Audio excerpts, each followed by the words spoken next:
বিগত দিনে আমরা দেখেছি কংগ্রেস তার শাসন করেছে বাংলাকে, তারপর ৩৪ বছর ধরে সিপিআইএমও শাসন করেছে, তারপরে ১৫ বছরের একটা অপশাসনের যুগ চলেছে।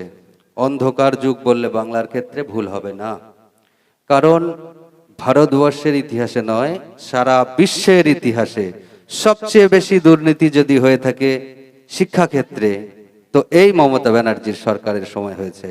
কারণ আপনি গুগলকে সার্চ করে দেখুন যে বিশ্বের ইতিহাসে সবচেয়ে বেশি দুর্নীতি শিক্ষাক্ষেত্রে কোথায় হলো, তো আপনি দেখতে পাবেন যে এই মমতা ব্যানার্জির সরকারের ১৫ বছরের তৃণমূল সরকারের আমলে হয়েছে। আর একটা দল বিজেপি বর্তমান বাংলায় ক্ষমতায়, তো বিজেপির উৎস সম্পর্কে, তার চিন্তা চেতনা সম্পর্কে আপনাদেরকে একটু অবগত করার চেষ্টা করি। আপনারা এখানকার জ্ঞানী ব্যক্তি আমি জানি, তার সত্ত্বেও একটু মনে করে দেওয়ার চেষ্টা করছি। কারণ নরেন্দ্র মোদী হচ্ছে বর্তমান ভারতবর্ষের প্রধানমন্ত্রী, ইনি হচ্ছেন আরএসএস, রাষ্ট্রীয় স্বয়ংসেবক সংঘ, যাদের মূল এজেন্ডা বা লক্ষ্য হলো যে হিন্দুত্ববাদ প্রতিষ্ঠা, হিন্দু ধর্মকে এগিয়ে নিয়ে যাওয়া। এটা হচ্ছে আরএসএস এর লক্ষ্য। তাদের লক্ষ্য এম ইন লাইফ বললে হয় আরএসএস এর, সেটা হিন্দুত্ববাদ প্রতিষ্ঠা বা হিন্দু চিন্তা চেতনাকে এগিয়ে দেওয়া। তো নরেন্দ্র মোদীর যখন বয়স ৮ বছর, নরেন্দ্র মোদীর বয়স যখন ৮ বছর, তিনি প্রথম আরএসএস এ যোগদান করেন। আরএসএস এ যোগদান করার পর অ্যাক্টিভ মেম্বার্স অফ আরএসএস, তখন তিনি প্রায় ২৫ বছর ধরে আরএসএস এ ছিলেন। তো ভারতবর্ষের ইতিহাসে সবচেয়ে বেশি, ভারতবর্ষের ইতিহাসে সবচেয়ে বেশি সংখ্যালঘুদের প্রতি, মানুষের প্রতি, সাধারণ মানুষের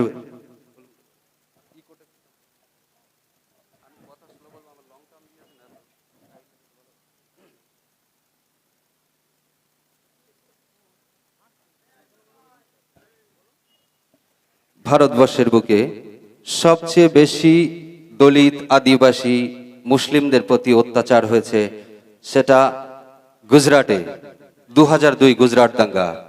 তো সেই গুজরাট দাঙ্গা ২০০২ সালে যখন হলো, তখন গুজরাটের মুখ্যমন্ত্রী এই নরেন্দ্র মোদী। আসলে দাঙ্গা করেই নরেন্দ্র মোদী ভারতের সিংহাসনে আসার, হাইলাইট হওয়ার একটা জায়গা তৈরি করেছিলেন। তো আমাদেরকে বুঝতে হবে যে এই বিজেপি বাংলায় স্বাধীনতার পর থেকে প্রথম এসেছেন। বিজেপি বাংলায় আসলো, এসে তারা একটা প্রেক্ষাপট পরিবর্তন করতে চাইলো, যে সাধারণ মানুষের ভিতরে যে একটা চিন্তা চেতনা ছিল, হুট করে একটা পরিবর্তন মানুষের মধ্যে আনার চেষ্টা করলো। আপনারা প্রথম দেখেছেন যে মুসলিমদের একটা ভাবাবেগ, সেটা হচ্ছে সেই প্রাচীন ইতিহাস থেকে, ম্যাক্সিমাম এখানে যারা মুসলিম ভাই তারা জানবেন যে ইব্রাহিম আলাইহিস ইসলামের সময় থেকেই এই কোরবানি প্রচেষ্টাটা চলছে। তো সেই সময়ের একটা ঐতিহ্যকে হঠাৎ করে আমরা বন্ধ করলাম। এই বিজেপি সরকার এসে হঠাৎ করে বললেন ১৪ বছরের ঊর্ধ্বে যে গরুগুলোর বয়স, যারা রোগগ্রস্ত, সেইগুলোকে জবাই করা হবে, সেইগুলোকে খাওয়া হবে। তো এবার বলুন, একটা অসুস্থ পোল্ট্রি মুরগি যখন হয়, বার্ড ফ্লু হয়, তখন বলে আপনারা বার্ড ফ্লুর মুরগিগুলো খাবেন না, খেলে পরে আপনারা অসুস্থ হবেন। তা ১৪ বছরের ঊর্ধ্বের গরু যদি অসুস্থ গরু আমরা খাই, তা মানুষ তো অসুস্থ হবে, আর মানুষের মধ্যে ঘৃণাবোধ তৈরি হবে। তো এটা তো সম্ভব নয়। তো হঠাৎ করে একটা সিস্টেম যখন পরিবর্তন হলো, আমরা আইনের প্রতি শ্রদ্ধাশীল, আইনকে সম্মান জানিয়ে বলবো যে আমরা মেনে নিয়েছি, আমরা মুসলিম সম্প্রদায় যারা আছি তারা বন্ধ করে দিয়েছি। কিন্তু সেই জায়গায় দাঁড়িয়ে বসিরহাট উত্তর বিধানসভায় যাকে আমরা জেতালাম, উত্তরপ্রদেশের অনলি 7 পাস, একটা উনি কিন্তু 7 পাস একটা ছাত্র, সেন্ট মারি স্কুলে উনি পড়াশোনা করেছেন 7 পর্যন্ত। তো সেই উত্তরপ্রদেশের মানুষটাকে আমরা জেতালাম, জেতানোর পরে আমরা কি পেলাম? আমাদের কি পাওনা হলো? আমরা কি কিছু পেয়েছি? আজকের দিনে আমাদের ক্রান্তিকালে যখন আমরা সংকটের মধ্যে, তখন তিনি আমাদের হয়ে কি মেসেজ দিলেন, কি বার্তা দিলেন? আসলে দিদিমণির লক্ষ্য ছিল যে বিজেপিকে ফ্রন্টে এসে লড়াই দেওয়া, আর দিদিমণি চেয়েছিলেন যে বিজেপি, আমি যদি বিদায় হই তো আমার জন্মদাতা, কারণ বিজেপি ১৯৯৮ সালে এই তৃণমূল কংগ্রেসের জন্মদান করে, তাহলে বিজেপির জন্মদাতা হচ্ছে, তৃণমূল কংগ্রেসের জন্মদাতা হচ্ছে বিজেপি, অর্থাৎ বিজেপি হচ্ছে তৃণমূল কংগ্রেসের মা। তো সেই মাকে উনি ভুলতে পারেননি, তো 15 বছরের অপশাসন করে নিজের আখের গোছানোর পরে তখন চিন্তা করলেন, আমি তো বাংলা থেকে বিদায় হব, তো আমার মাকে এই বাংলাবাসীর ঘাড়ে দিয়ে দিই। তো বিজেপি সরকারকে উনি হাত ধরে আপনাদের কাছে পৌঁছে দিয়েছেন, আমাদের কাছে পৌঁছে দিয়েছেন। আসলে বিজেপির ভোট সংখ্যা ছিল 2000, এই দিদিমণির সরকার আসার আগে <5%, 5% কম ভোট ছিল। 5%-এর কম ভোট ছিল কংগ্রেস এবং সিপিআইএম এর পিরিয়ডে, সর্বনিম্ন 4.8%, সর্বোচ্চ।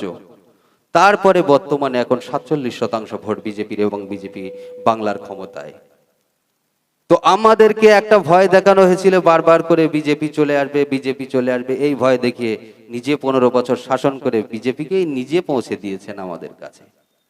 তো এই জায়গাটায় দেখতে হবে যে আসলে পলিটিক্সটা এইরকম হয়েছে, কোনো ভালো লোক যদি একটা শিশু কাঁদে তো তখন তিনি কি করেন, যে বাচ্চাটাকে কোলে নিয়ে তাকে একটা খাবার দিয়ে, চিপ দিয়ে তাকে একটা শান্ত করার চিন্তা ভাবনা করে। আর যদি একটা লোকের মনোবৃত্তি খারাপ থাকে তো তিনি কি করবেন, ওই শিশুদের গলায় একটা সাপ ঝুলিয়ে দিয়ে বললেন যে তুই যদি নড়াচড়া করিস বা কান্না বন্ধ না করিস তো এই সাপ তোকে ছোবলাবে, তো বাচ্চা থেমে যাবে। তো দিদিমণি এই সাপ রূপী বিজেপির ভয় আমাদেরকে বারবার দেখিয়ে দেখিয়ে 15 বছর চালিয়ে দিয়েছেন। আসলে আমাদেরকে ভাবতে হবে যে দীর্ঘ 15 বছর ধরে আপনি দেখবেন যে আজকের দিনে বলছে পুষ্পা ঝুঁকেগা নেহি, তো এই পুষ্পা এখন কি হলো, হাফ প্যান্ট পরে রাস্তায় ঘুরে যাচ্ছে, পুলিশ তাকে রাস্তায় হাঁটাচ্ছে খালি পায়ে। এর চেয়ে অপমান, এর চেয়ে লজ্জার আর কি হতে পারে। আজকের কুণাল ঘোষ, তাকেও ডিম ছুঁড়ে মারা হলো, ডিমের দাম রাস্তায় 20 টাকা হচ্ছে, বলছে পচা ডিম আর পচা কলার সঙ্গে ফিরি জুতোর মালা। তো জুতোর মালা ফিরি দিয়ে দিচ্ছে পচা ডিমের সঙ্গে। তো ভাবতে হবে যে আমরা কোন জায়গায় আছি। তো আজকের দিন এসেছে,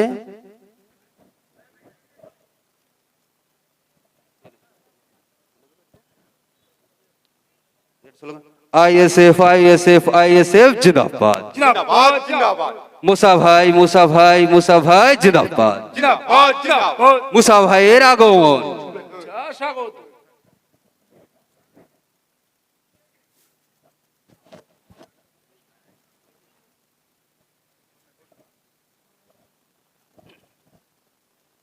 যার অধীর আগ্রহে আপনারা বসেছিলেন সেই বসিরহাট উত্তর বিধানসভার বিগত বিধানসভার নির্বাচনের প্রার্থী, বসিরহাট উত্তর বিধানসভার অবজারভার এবং উত্তর 24 পরগনা জেলার ইন্ডিয়ান সেকুলার ফ্রন্টের যুগ্ম সম্পাদক মুসা কারিমুল্লাহ ভাই, তিনি স্টেজে উপস্থিত হয়েছেন।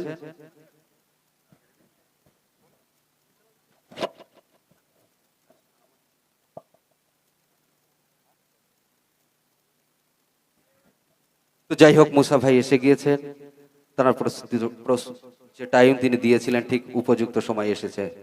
তো আজকের বলার মতো যে জায়গাটা এসে দাঁড়িয়েছে, যে বর্তমান বিকল্প হিসেবে বাংলায় যদি কোনো দল থাকে তো ইন্ডিয়ান সেকুলার ফ্রন্ট। আপনারা দেখেছেন কংগ্রেস তো শাসন করেছে তার একটা নির্দিষ্ট পিরিয়ড পর্যন্ত, সিপিআইএমও 34 বছর শাসন করেছেন। তো আজকের দিনে আমরা নতুন ইন্ডিয়ান সেকুলার ফ্রন্ট 2021-এর 21শে জানুয়ারি যাদের জন্ম, পীরজাদা আব্বাস সিদ্দিকী ভাইজানের হাত ধরে এই দলটার জন্ম। এই দলের মূল লক্ষ্য ছিল বাংলার বুক থেকে যে অন্যায়, অত্যাচার, অসহায় দলিত আদিবাসী মানুষের অধিকার ফিরিয়ে দেওয়া, কাটমারি বন্ধ করা, চাকরির ক্ষেত্রে এই যে টাকা পয়সা দিয়ে চাকরি বাকরি, ঘর পাওয়ার ক্ষেত্রে যে টাকা পয়সার একটা লেনদেন, সেই অপশাসন বন্ধ করা। তো সেই লক্ষ্য থেকে আমরা আজকের ইন্ডিয়ান সেকুলার ফ্রন্ট, আমাদের যে মূল টার্গেট, আমরা সমাজ পরিবর্তনের জন্য এসেছি। সমাজের বুকে যে অপশাসন চলেছে সেই অপশাসনকে বন্ধ করার লক্ষ্যে আজকের ইন্ডিয়ান সেকুলার ফ্রন্টকে হাত ধরতে হবে, হাতকে শক্ত করতে হবে ইন্ডিয়ান সেকুলার ফ্রন্টকে। কেননা আপনারা দেখেছেন যে একমাত্র বিধায়ক 294 জন বিধায়কের মধ্যে নওশাদ সিদ্দিকী একজন মাত্র বিধায়ক, তিনি বাংলার ইতিহাস নতুন করে লেখার চেষ্টা করছেন। যে আপনারা দেখেছেন 294 জনের ভিতরে 293 জন তারা ঘুমিয়ে গিয়েছে, কিছু বলছে না। একমাত্র নওশাদ সিদ্দিকী বললেন যে এই অপশাসন, দিদিমণির এই সংসারকে ভাঙতে হবে, এবং তিনি একাই 2026-এ ভেঙে দেখিয়ে দিয়েছেন। তো এই জায়গায় দাঁড়িয়ে এখন প্রাসঙ্গিক আইএসএফ, কেন আমরা আইএসএফ করব? যে আইএসএফ এর হাতকে কেন শক্ত করবো? আইএসএফ এর কি আছে? আইএসএফ এর কি আছে? যদি আপনি মডেল দেখতে চান, আপনি ভাঙড়কে মডেল করুন যে ভাঙড়ে কি আছে। কারণ একটা বিধায়ক, তার ইনকাম, যে টাকা তিনি পান সেই টাকা তো দিয়েছেনই, সাথে নিজের গাঁটির টাকা, কোটি কোটি টাকা যেটা তার পক্ষে সম্ভব, তিনি দিয়ে ভাঙড়বাসীর উন্নয়ন করেছেন। তো সেই নওশাদ ভাইয়ের মতো মানুষকে যদি আমরা বিধানসভায় পাঠাতে পারি, আমাদের মুসা ভাইয়ের মতো, যার স্নেহধন্য, তিনি আব্বাস সিদ্দিকী ভাইজানের স্নেহধন্য প্রার্থী, তার মতো ব্যক্তিত্বকে যদি আমরা বিধানসভায় পাঠাতে পারতাম, তাহলে আমরা বলতে পারতাম যে নওশাদ সিদ্দিকীর হাতকে আমরা আরো শক্ত করতে পেরেছি, একটা হাতের সঙ্গে আর একটা হাত যুক্ত হয়েছে। কিন্তু আমরা পারলাম না, আমাদের ব্যর্থতা। এই ব্যর্থতার জন্য আমরা যেটা তিনটি জিনিস আমরা অ্যানালাইজ করে দেখেছি, সেটা হচ্ছে লক্ষ্মীর ভান্ডারের ভয়। তো লক্ষ্মীর ভান্ডারের ভয়ে এই আমার মুসলিম পাড়ার মা বোনেদের ছিল, হিন্দু পাড়ার মা বোনেরা তাদের লক্ষ্মীর ভান্ডার বন্ধ হবে এই চিন্তা তারা কোনোদিন করেনি। তাহলে ভয়টা ছিল আমার মুসলিম পাড়ার মা বোনেদের। তারা কিন্তু বিজেপিকে ভোট দিয়েছে, যাক দিদিমণি চলে যাক, আমার লক্ষ্মীর ভান্ডার দরকার নেই। আসলে আমাদেরকে সচেতন হতে হবে, আমার ভোটের যে কি মূল্য সেটা আমাকে নিজের মূল্যায়ন করতে হবে। সার্বিকভাবে আমাকে আপনাকে চিন্তা করতে হবে যে ইন্ডিয়ান সেকুলার ফ্রন্ট ছাড়া বর্তমান আর বিকল্প কিছু নেই। অনেকে ভাবছেন হয়তো যে কংগ্রেস হয়তো বিগত দিনে বিরাট কিছু করবেন। আলটিমেট একটা বাস্তব সত্য কথা বলি কংগ্রেস সম্পর্কে, যখন কংগ্রেসের একটা চিন্তা চেতনা আছে, কংগ্রেস সর্বসময় তাদের একটা নীতি কি জানেন? এখানে 2090টা ভোট পেয়েছে কংগ্রেস, আমাদের একটা ইন্ডিপেন্ডেন্ট ক্যান্ডিডেট তার চেয়েও কম ভোট পেয়েছে। তো সেই জায়গায় আপনি মানুষের উপকার করা কঠিন কিন্তু ক্ষতি করা সহজ। পরের জমির একটা আলের একটু ছোট জায়গা কেটে দিলে অন্যের জমিতে পানি ঢুকিয়ে দেওয়া যায়। তো পরের ক্ষতি করা সহজ, উপকার করা কঠিন। তো কংগ্রেস যদি ভাবে যে আমার 2090টা ভোট দিয়ে আমি বাংলায় বিরাট কিছু করব, উপকার করতে না পারি, আমি ক্ষতি করতে পারবো, তো সাধারণ জনগণ, তাদের উদ্দেশ্যে আমার বক্তব্য, কংগ্রেস বিকল্প হতে পারে না বর্তমান। কংগ্রেসের সময় অনেক পুরনো পিরিয়ড, আপনারা পুরনো মানুষ যারা তারা জানেন। তারপর 34 বছর ধরে সিপিআইএম তারা শাসন করেছে। তো এত ভালো যদি শাসন করেই থাকেন, আপনাদের যদি সেই জায়গা থেকেই থাকে, তো আমাদেরকে মানুষ 15 বছর ধরে তাহলে দিদিমণির শাসন কেন মানলেন? তো সেই জায়গায় দাঁড়িয়ে ইন্ডিয়ান সেকুলার ফ্রন্টকে একটা সময় দেন, তাদেরকে একবার ক্ষমতায় আনুন, দেখুন যে বাংলায় নতুন করে আপনাদের প্রেক্ষাপট কিছু পরিবর্তন হচ্ছে কিনা। তো সর্বোপরি আমাদেরকে বুঝতে হবে যে ইন্ডিয়ান সেকুলার ফ্রন্ট আমরা কেন করব। ইন্ডিয়ান সেকুলার ফ্রন্ট আর একটা ব্যাপার, যেটা ইন্ডিয়ান সেকুলার ফ্রন্টে অনেক মানুষ তাদের ইচ্ছা ছিল ইন্ডিয়ান সেকুলার ফ্রন্টে যোগ দেওয়ার এবং ভাইজানের হাত ধরার ইচ্ছা ছিল, কিন্তু ব্যতিক্রম, বাধা প্রতিবন্ধকতা হলো তৃণমূলের এই নেতাগুলো। তাদের বলল যদি ওই জায়গায় তোর সামনে দেখি তো তোর অবস্থা খারাপ হয়ে যাবে। এই ভয়ে অনেকে ভক্তি করেছে টিএমসি কে, তবে চটের ভিতরে কাজটা কিন্তু তারা করেই দিয়েছে। ঠিক তেমনি ভাবে আরো অনেক মানুষ এই ঘরের টাকা বন্ধ, অন্য টাকা বন্ধ হয়ে যাবে, হাফ ঘরের টাকা এসেছে, পরের হাফ টাকা বন্ধ হয়ে যাবে, এই কথা ভেবে মানুষ চিন্তিত হয়ে উদ্বিগ্ন হওয়ার কারণে সিপিআইএম এবং এই যে ইন্ডিয়ান সেকুলার ফ্রন্টের জোটকে ভোট দেয়নি মানুষ। 60,000 ভোট তাও তো পেয়েছেন, যে জায়গায় আপনাদের ধন্যবাদ জানাই যে এই জায়গায় আজকে চৈতা পঞ্চায়েতের এই উপস্থিতি আগামী দিন প্রমাণ করবে। আমি আশাবাদী যে এই উপস্থিতি, আপনাদের এই জনসমাগম, এই জনজোয়ার, এই তৃণমূল সরকারের বিদায় হওয়ার সাথে সাথে এই যে আপনাদের উপস্থিতি, এটা বলছে আগামী পঞ্চায়েত নির্বাচন, যে নির্বাচনই হোক, যদি লোকসভার উপনির্বাচন হোক কিংবা পঞ্চায়েত নির্বাচন হোক, ইন্ডিয়ান সেকুলার ফ্রন্ট এই জায়গায় এই চৈতা পঞ্চায়েতে 1 নম্বর আসন দখল করবে। এটুকু 100% আমি বলতে পারি, 1 নম্বর আসন দখল করে, ব্যতিক্রমী কিছু হওয়ার নেই। আর সেই লক্ষ্যে আমরা শুধু আপনাদের উদাত্ত আহ্বান জানাচ্ছি যে সাধারণ জনগণ, আপনারা সাধারণ মানুষ, সাধারণ ভোটাররাই আমাদের মূল ভরসা। একজন নেতা একটাই ভোটার, কিন্তু একজন সাধারণ মানুষ তিনিও একটা ভোটার, তিনিও ভারতের একজন। আপনার ফ্যামিলি একা, আপনি আর 4 জনকে যোগ করুন। এইভাবে যদি 100 সাধারণ মানুষ তার 4 জন করে যোগ করে, 400 ফ্যামিলি যোগ, 400 মানুষের ভোট আমাদের হবে। তো 400 মানুষের ভোট মানে একটা গ্রামে আমরা মেজরিটি পেয়ে যাব। তো আমাদের লক্ষ্যই হচ্ছে আগামী যে নির্বাচন আসুক, সেই নির্বাচনে ইন্ডিয়ান সেকুলার ফ্রন্টকে জয়যুক্ত করতে হবে। আর ইন্ডিয়ান সেকুলার ফ্রন্টকে জয়যুক্ত করতে হবে, শুধু ইন্ডিয়ান সেকুলার ফ্রন্ট আপনি সিম্বল দেখবেন, ব্যক্তিগত কথা নয়, সিম্বল দেখুন ইন্ডিয়ান সেকুলার ফ্রন্ট, তার পিছনে কে আছে? পীরজাদা নওশাদ সিদ্দিকী আছে। আর নওশাদ সিদ্দিকী সম্পর্কে একটা কথা, 5 বছর একটা পত্রিকায় কোনো একটা লাইন লেখার ক্ষমতা হয়নি যে নওশাদ সিদ্দিকী এই বক্তব্যটা খারাপ দিয়েছে, এই কথাটা তার বিরুদ্ধে শ্রুতিকটু, এই কথাটা মানুষের বিরুদ্ধে। একটা শব্দ যে পায়খানা শব্দটা তিনি ব্যবহার করতে, তিনি বললেন না আমি ওই শব্দটা ব্যবহার করব না, তিনি সাধু ভাষায় বললেন মল। কোথায় হলো? জেলখানায়। তিনি যখন জেলখানার ভিতরে তাকে দেখানো হলো, সেই জায়গায় পার্থ চট্টোপাধ্যায় জেলখানায়, তো লোকেরা পায়খানা ছুঁড়ে মারছেন, তো এই গল্পটা বলতে গিয়ে উনি বললেন পায়খানা শব্দটা আমি ব্যবহার করব না, আমি বললাম মল ছুঁড়ে মারছে। তো এই তার রুচিবোধ, এই তার ভাষণের একটা স্ট্যান্ডার্ডনেস। তো সেই জায়গায় দাঁড়িয়ে এই রকম মানুষের পিছনে থাকবেন না তো কার পিছনে থাকবেন? যাদের চরিত্র নেই তাদের পিছনে থাকবেন। আজকের মমতা ব্যানার্জি ভাইপো সম্পর্কে মানুষ সন্দিহান, তো আপনি কার সম্পর্কে থাকবেন? যাদের আজকে ডিম ছুঁড়ে মারছে তাদের পিছনে তো, ওদের তো ব্যানার বাঁধার মতো আর পরিস্থিতি নেই। এখন যা আছে শুধু পানি হয়ে ওই দেয়ালের রংগুলো আর নামগুলো মোছার অপেক্ষায়, দ্বিতীয়বার লেখার জন্য আর কেউ হাত তুলবে না, রং টানবে না। নূতন করে এখন যদি যা কিছু রং হবে, তো এই বন্ধখাম আপনার আশা, আপনার আকাঙ্ক্ষা, আপনার ভবিষ্যৎকে চিহ্নিত করবে। সেই জায়গায় দাঁড়িয়ে আগামী দিন বন্ধখামকে, তার ভিতরের লুকিয়ে থাকা ঐতিহ্যকে, তার ভিতরের লুকিয়ে থাকা মেসেজকে আমাদের সামনে তুলতে হবে। আর এই মেসেজটা কি আপনারা দেখবেন কনস্টিটিউশনাল জাস্টিস অ্যান্ড ডিগনিটি, এই ইন্ডিয়ান সেকুলার ফ্রন্টের উপরে লেখা আছে। আসলে আপনার ভিতরে সাংবিধানিক অধিকারকে ফিরিয়ে দেওয়া হবে আপনার প্রতি সুবিচার। তো সুবিচার আর সাংবিধানিক অধিকার ফিরে পাওয়ার লক্ষ্যে এবং মানুষের অধিকার মানুষের কাছে পৌঁছে দেওয়ার লক্ষ্যে, হিন্দু মুসলমান সাম্প্রদায়িক সম্প্রীতি এককভাবে রাখার জন্য। হ্যাঁ, আর একটা ছোট্ট কথা আপনাদেরকে বলি, যে ইন্ডিয়ান সেকুলার ফ্রন্ট সবাই বলে যারা মৌলবীদের দল, এদের দলে সব, আপনারা জেনে অবাক হবেন এই ইন্ডিয়ান সেকুলার ফ্রন্টের উচ্চতম রাজ্য কমিটিতে যারা আছেন অনেক হিন্দু ভাই আছেন। রাজ্য কমিটিতে যারা আছেন হিন্দু ভাইয়ের অভাব নেই। তাপস ব্যানার্জির মতো ব্যক্তিত্ব আছেন, তারা হিন্দু। তো হিন্দু মুসলমানের ব্যাপার নয়, এটা হচ্ছে দলিত আদিবাসী এই সংযুক্ত মোর্চা, এই যে জোট ইন্ডিয়ান সেকুলার ফ্রন্টের, এখানে হিন্দু মুসলিম দলিত আদিবাসী শিখ খ্রিস্টান যারাই ন্যায়ের পক্ষে থাকবে, যারাই মানুষের হকের কথা বলবে, তারাই এই দলের লোক। আর যারাই মনে করবে যে না এটা আমি পুঁজিবাদী পকেটবাজি ব্যবসা করব, তাহলে বুঝতে হবে তিনি ইন্ডিয়ান সেকুলার ফ্রন্ট নয়, অন্য দলে যেতে হবে ভাই। আর সাম্প্রদায়িক কথা বলতে গেলে সেখানে সাম্প্রদায়িকতার কোনো আশ্রয় নেই, এটা বুঝতে হবে। ইন্ডিয়ান সেকুলার ফ্রন্ট, নওশাদ সিদ্দিকীর টুপিটা আপনারা দেখবেন কালো টুপি, ম্যাক্সিমাম টাইম কালো টুপি পরে। একদিন ভাববেন যে কালো টুপি, আমি একটা ভেবেছি, আমি বলতে পারিনি যে ভাই আপনার কালো টুপিটা কালোর রং কেন, আরো রং তো হতে পারে।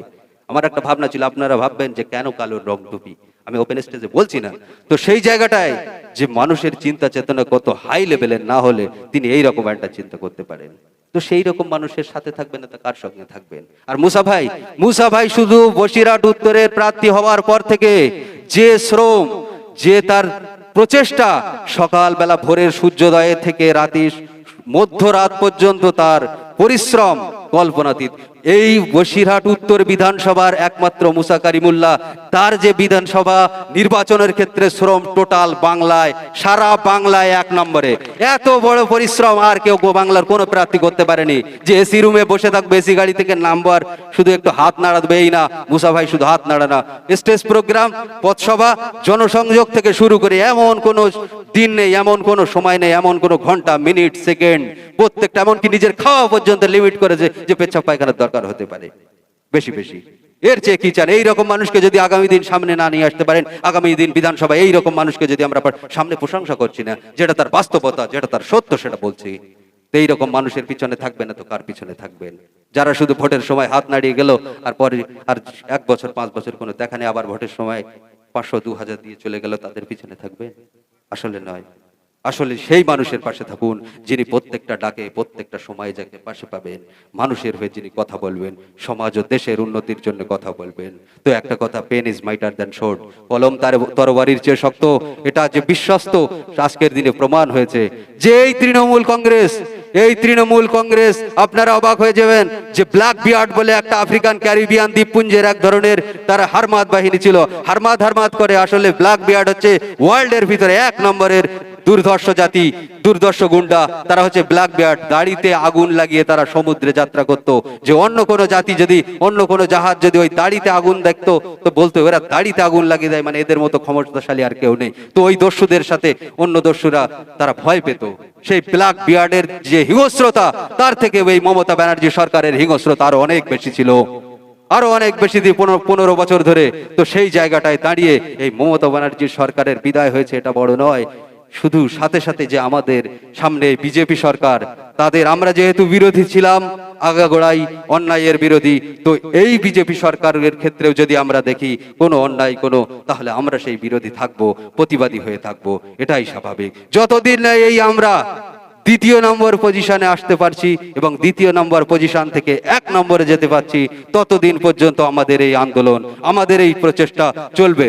সেই লক্ষ্যে আজ থেকে নয়, আগামীকাল সকাল থেকে আপনি একটা টার্গেট নিন যে প্রত্যেকটি দিন পার্টির পিছনে 1 ঘন্টা 2 ঘন্টা টাইম দেবো, যে যেন আগামী দিন এই বিরোধী শূন্য ভোট 100% ভোট আমার ইন্ডিয়ান সেকুলার ফ্রন্টের। যে ভোট হয়নি, হয় সে মারা গিয়েছে, আর তা না হলে হয়তো সে অসুস্থ বলে আসতে পারেনি, বাকি সব ইন্ডিয়ান সেকুলার ফ্রন্টের। এই টার্গেটটা নিয়ে আগামী নির্বাচনকে সামনে রাখুন। এই লক্ষ্য, এই আশা, এই অঙ্গীকার নিয়ে ইন্ডিয়ান সেকুলার ফ্রন্ট জিন্দাবাদ, আইএসএফ জিন্দাবাদ, মুসা করিমুল্লাহ ভাই জিন্দাবাদ, সর্বোপরি নওশাদ সিদ্দিকী ভাইজান জিন্দাবাদ। এই কথা বলে আমি আমার সংক্ষিপ্ত বক্তব্য এখানেই শেষ করছি।